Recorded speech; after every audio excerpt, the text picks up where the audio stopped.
আমি প্রধান উপদেশকে পরিষ্কার দাবি জানাই, এই স্বরাষ্ট্র মন্ত্রীকে অবিলম্বে প্রত্যাহার করতে হবে। উনি দাঁড়াতে পারেন না। স্বরাষ্ট্র মন্ত্রীর সাথে কথা মনে হলো উনি মিস্টার অসহায়। উনি কি মিস্টার অসহায়? উনি বলছেন প্রশাসনের দুর্বলতা থাকলে উনি ছাড়বেন না। 1 নম্বর দুর্বলতা আপনার ভিতরে। গোপালগঞ্জের কাছ থেকে শুনেছি আমি সাসপেন্ড করেছে বা এর থেকে প্রত্যাহার করছে মাত্র।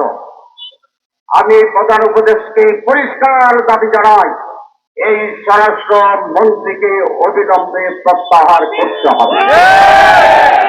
উনি দাঁড়াতে পারেন না।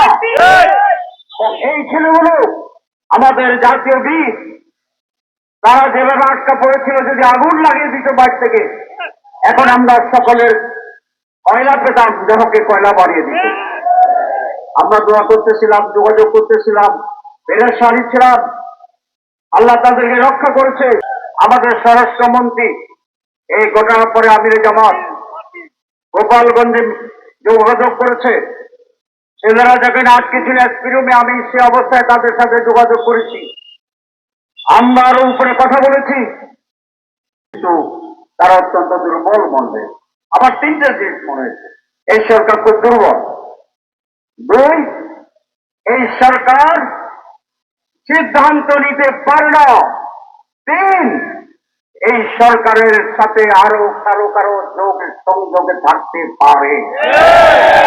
যদি সরকার এটি না করে, তাহলে একটি তদন্ত কমিশন তৈরি করার জন্য আমি আহ্বান জানাচ্ছি। যদি আগুনে কঙ্কাল হয়ে যেত, আজ সারা বাংলাদেশের অবস্থা কি হতো, এটা কি আপনারা ধারণা করতে পারেন না? দেশকে সেদিকে নিয়ে যাওয়ার ষড়যন্ত্র করছে জাতি। এদেশের মানুষ যে শক্তি এবং সাহস দেখিয়েছে, ষড়যন্ত্রকারীরা কোনোভাবেই সফল হবে না।